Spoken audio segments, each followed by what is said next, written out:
Ang ating bansa ay sagana sa agricultural lands. Kaya kung meron kang kahit konting bakanting lupa dyan, pinkitaan na natin yan. Pwedeng-pwede ang gamitin sa negosyo ng babuyan at siguradong mabenta ang negosyong yan dito sa Pilipinas. Alam naman natin na mahilig tayong mga Pinoy sa pork tulad ng lechon, liempo, chicharon at iba pang putahe. Kaya't ang hilig natin pinkitaan na natin. Gusto mong malaman kung paano kumita ng ganitong negosyo? Simple lang yan. Basta't may tamang gabay. Di ba, Dok? Tama, Kuya Kim. Tuturo namin sa inyo kung ano-ano ba ang mga kailangan mo para magnegosyo ng babuyan. Para mas maintindihan natin kung ano ba ang kailangan mo para maging successful ang isang babuyan, dapat nating alamin at gamitin gabay ang tinatawag na pig farming triangle. Ang success ng babuyan mo ay nakasalalay sa 3 punto na bumubuo ng pig farming triangle.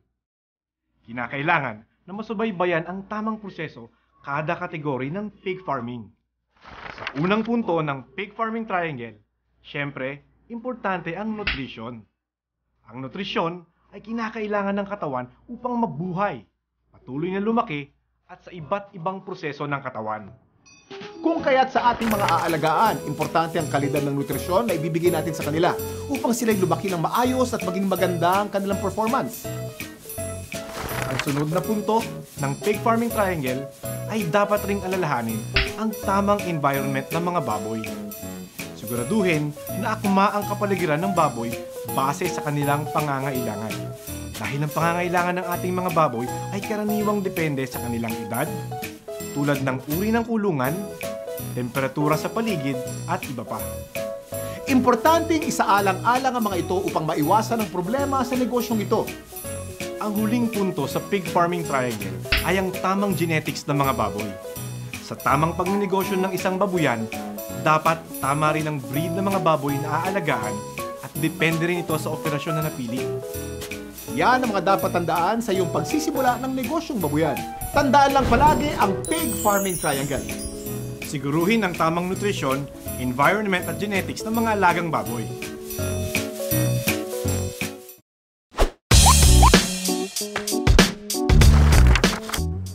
Isang uri ng pagnenegosyo ng babuyan ay ang farrow to finish. Alamin natin kung ano nga ba ang farrow to finish operations. Sa farrow to finish, ikaw ay mag-aalaga ng mga breeder na baboy upang sila ay paanakin. Pagkatapos ay sisiguruhin ang tamang paglaki ng mga biik hanggang sila ay maging finisher at ready na for market. Ang proseso ng farrow finish operation ay mas intensive at nangangailangan ng focus at panahon. Ano ang meron dito sa farrow to finish operation at kailangan nito ng intensive focus? Dito sa operasyon na ito ay pagdaraanan ng lahat ng life stages ng baboy at bawat estado ay nangangailangan ng iba't ibang klase ng pag-aalaga. Ang life stages ng isang baboy ay nakadepende sa kung anong uri ng operation ang gugustuhin ng isang nag-aalaga. Unahin nating talakayin ang stages ng mga inahin.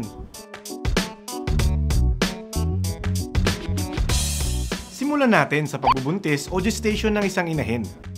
Pagkatapos magkaroon ng matagumpay na pagbulog, ang pagbubuntis ay karaniwan na tumatagal ng mahigit kumulang 140 na araw. Dapat ding maiwasan na ma-stress ang inahin lalo na sa mga unang yugto ng pagbubuntis nito upang hindi sila makunan.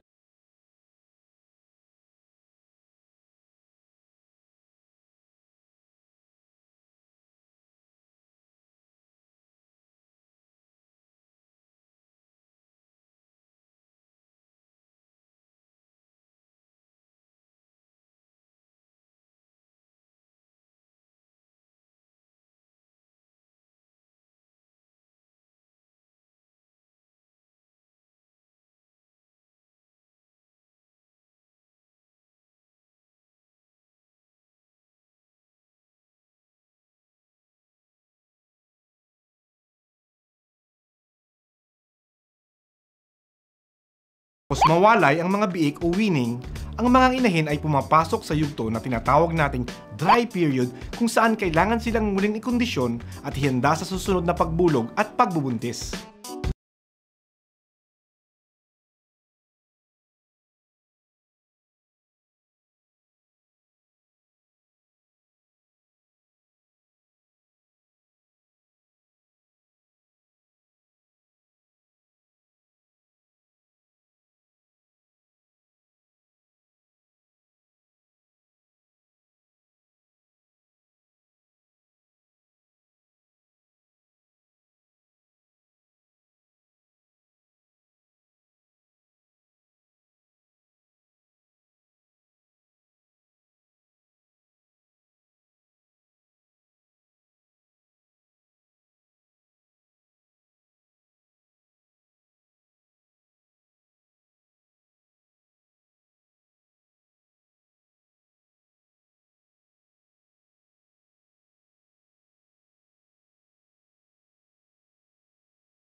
Ano-ano ba ang mga kailangan para sa isang farrow to finish operation?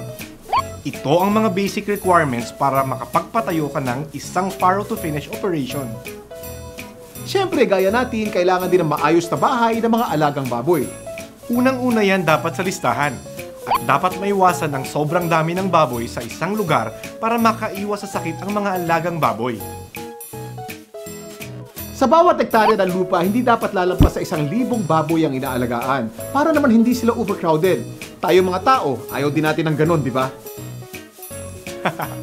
Tama! Importante rin na ang babuyan ay malapit sa daanan para hindi mahirapan sa pagbebenta at pagbili ng mga pagkain at ibang pangangailangan sa babuyan. Dapat masiguro din na may access ang farm sa malinis na tubig at kuryente.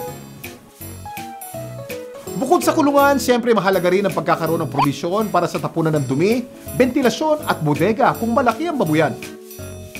Importante talaga yan, Kuya Kim, kundi lalong mangangamoy ang mga baboy.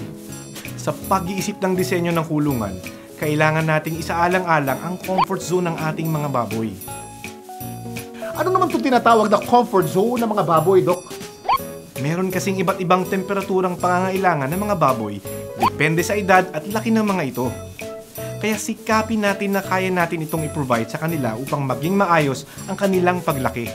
Gumawa rin tayo ng probisyon upang maiwasan na maramdaman ng ating mga alaga ang mga biglaang pagpapalit ng panahon dahil napakasensitibo ng mga baboy dito. Tulungan din natin sila na maibsan ng mga sobrang init at lamig ng panahon. Maaari tayong gumamit ng kurtina kung umuulan at mga fans naman kung mainit ang panahon. At meron namang iba't ibang uri ng kulungan sa farrow finish operation. Ito ang tinatawag na gestation pen kung saan ikinukulong ang mga inahin mula araw ng kasta hanggang 1 linggo bago manganak. Dito naman sa farrowing crates, ililipat ang inahin 1 linggo bago manganak. Dito na manganganak ang inahin at magpapasuso ng biik ng higit kumulang 1 buwan. Meron itong pakainan at painuman ng mga inahin at biik at brooding area para sa mga biik. Ang nursery pen naman ay ang kulungan ng mga pre-starter piglets o yung mga biik na kawawalay pa lang. Dito sila mamamalagi ng humigit kumulang 1 buwan bago sila ibaba sa grower o fattener pen. Pagkatapos sa nursery pen, ang mga fattener ay papalakihin na sa grower finisher pen hanggang sa sila'y mabenta na.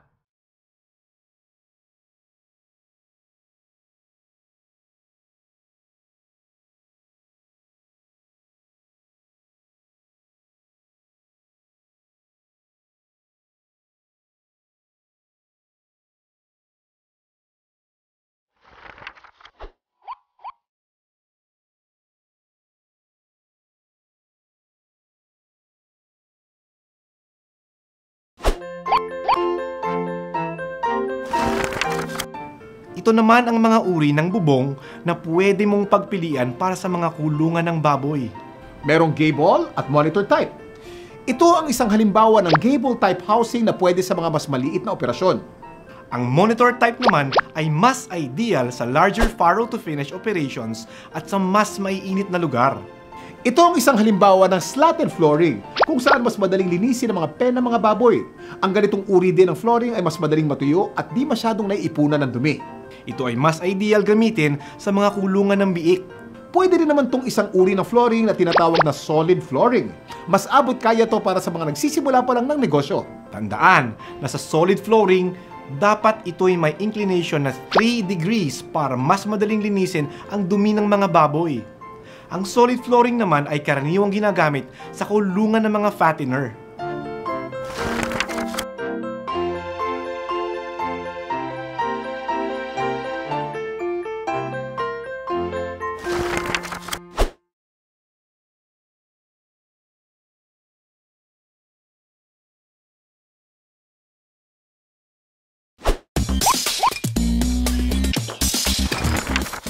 Ngayon, alamin natin kung ano-ano ba ang mga klase ng baboy na para sa negosyo mo, galing sa Vet Expert.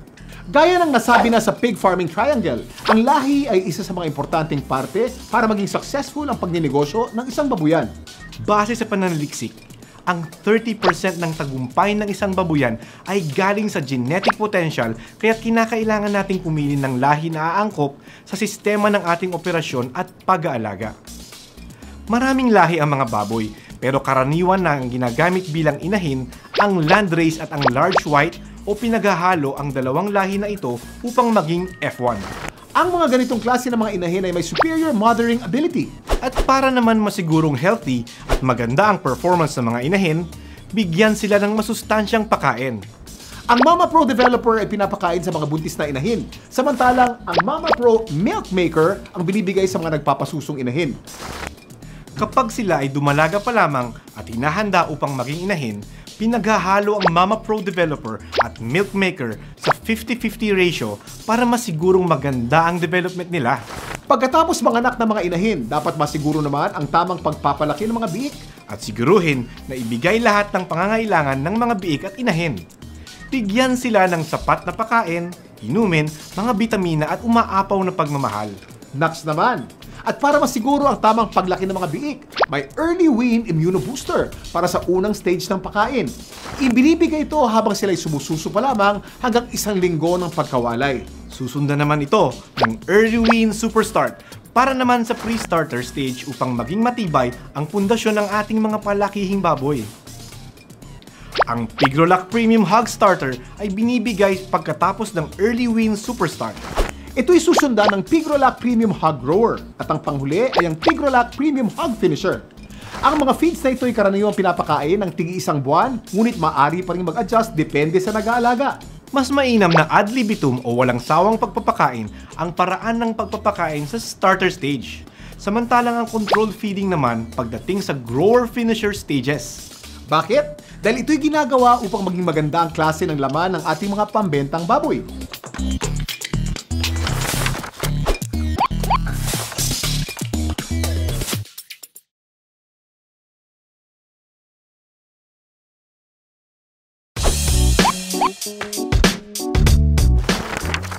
Atin namang alamin ang tamang recording ng farm performance para masubaybayan mo ang iyong negosyo. Ito ang simpleng halimbawa ng isang production performance chart kung saan mamomonitor mo ang farm performance. Dito mo rin maaring tingnan kung tugma ba ang paglaki ng mga baboy sa inaasahang timbang at kung kumukonsumo ba sila ng tamang dami ng pagkain. Dito mo pwedeng i-monitor ang kalusugan ng mga baboy sa farm at gumawa ng adjustment para mapabuti ang negosyo mo. Tama! At maaari din tayong magbatay sa swine production performance in the Philippines para sa mga target na gusto nating iset sa ating babuyan katulad ng sow index, farrowing rate, target weights at iba pa. Ito naman ang isa sa mga terminolohiyang ginagamit sa pagbababuyan para sa dagdag kaalaman. Halimbawa, ang FCR or Feed Conversion Ratio ay ang dami ng nakonsumong feed sa bawat kilong paglaki ng isang pambentang baboy. Nakabase ito sa 3 bagay. Dok, ano ba ito mga to? Ang initial weight, final weight o ang bigat ng baboy na inilaki at ang feeds consumed hanggang sa maibenta ang baboy. Ito'y ginagawa upang malaman kung efficient ba ang conversion ng ating mga baboy ng kanilang kinakain na feeds. Ang pag-compute ng FCR ay feeds consumed divided by final weight minus initial weight. Ang target na FCR sa isang pambentang baboy ay sa pagitan ng 2.4 to 2.6. Kaya kung ang FCR ng isang baboy ay mababa, ibig sabihin nun ay mas matipid ito sa pagkain. Ang ADG naman o average daily gain ay ang binibigat ng isang baboy bawat araw. Kung mas mataas ang ADG, ibig sabihin mas mabilis lumaki ang ating mga baboy. Base sa Swine Production Performance in the Philippines, ang target na bilang ng maibebentang baboy mula sa isang inahin ay 20 kada taon. Makukuha ang PSSY o Pig Sold per Sow per Year ng isang babuyan sa pamamagitan ng farrowing index, bilang ng ipinanganak na nabuhay, pre-weaning survival rate at post-weaning survival rate. Ang pag-compute nito ay farrowing index times bilang ng mga ipinanganak na baboy times pre-weaning survival rate times post-weaning survival rate. Ipinapakita ng mataas na PSSY ang magandang kabuuang produksyon ng isang babuyan. Mas mataas na Pig Sold per Sow per Year or PSSY, mas maraming benta. Kailangan lang tamang pagre-record ng kalagayan ng mga baboy sa farm para masiguro ang tamang paglaki ng mga baboy.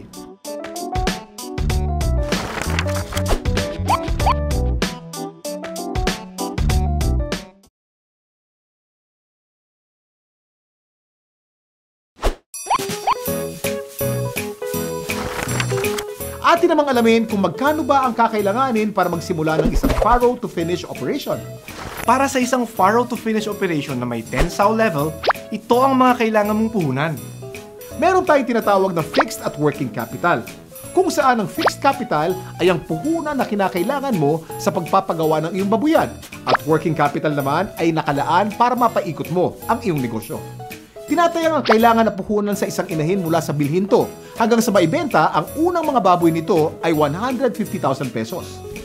Ngunit ito'y nakadepende pa rin sa presyo ng mga materyales sa lugar kung saan tinatayo ang babuyan. Kung kaya't sa isang 10 sow level farrow to finish operation, ang kinakailangang capital ay humigit kumulang 1.5 billion. Subukan naman nating i-compute ang maaaring kitain ng isang 10 sow level farrow finish operation sa pamamagitan ng pag-compute ng mga gastos sa isang cycle ng inahin at mga baboy na inaanak nito. Ang pagbubuntis ng inahin ay tumatagal ng 114 days.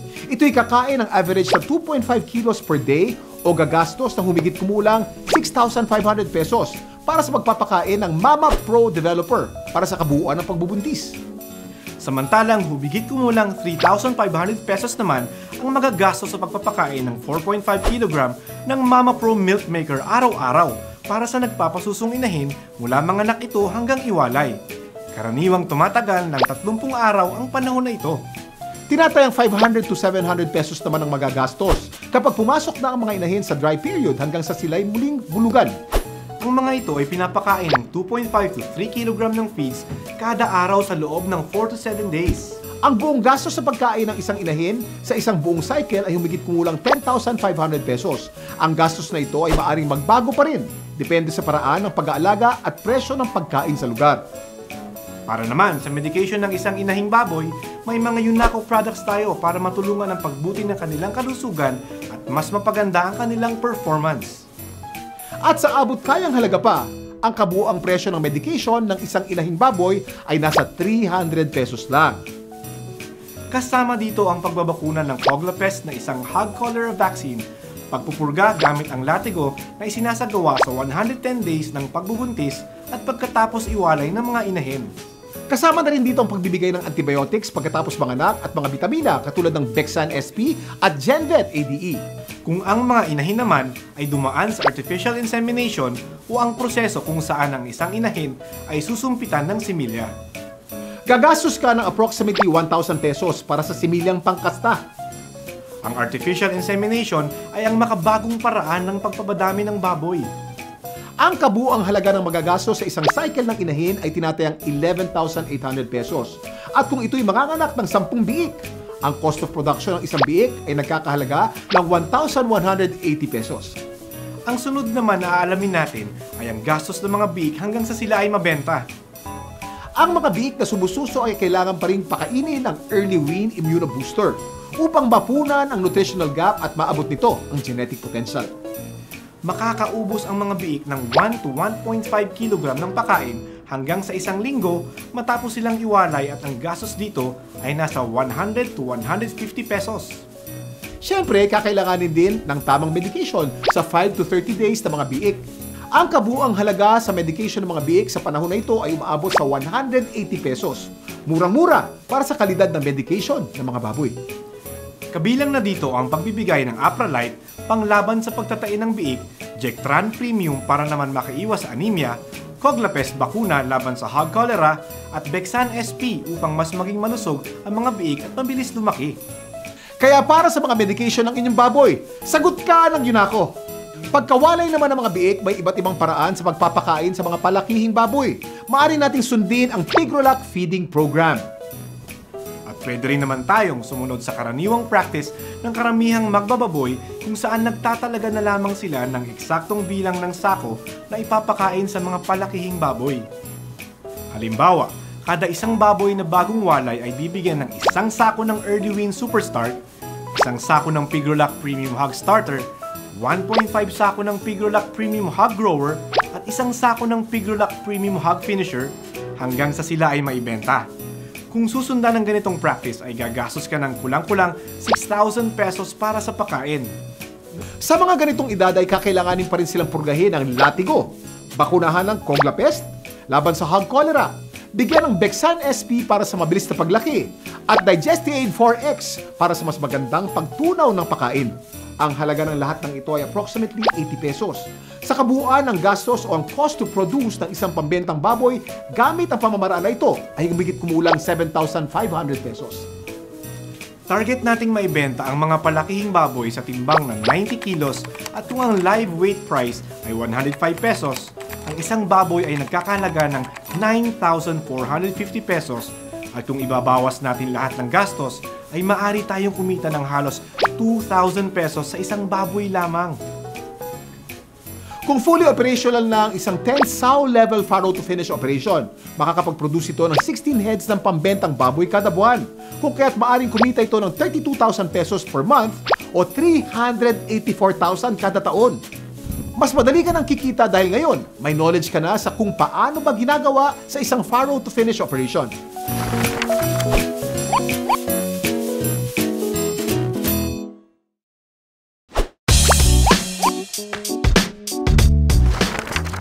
Ito naman ang ilang testimonial galing sa isang katulad mo na nais magnegosyo at ngayon naging successful na. Panoorin to. Mga kabayan, inaanyayahan ko po kayong pasukin ang negosyo ng pagbababuyan. Napakabilis po ang asenso rito. Ang importante lang po ay may hilig kayo sa pag-aalaga ng baboy at sa alam niyo ang inyong ginagawa.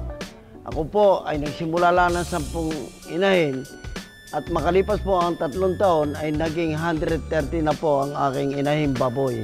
Gaganda ang negosyo mo, lalo na kung ang gagamitin mo ay Pigrulac Premium Hog Feeds. Salamat po. Ako po si Arcel Dangalio, Jambi Piggery po. Inaanyayahan ko po kayo na magnegosyo, mag-alaga ng pagbababuyan.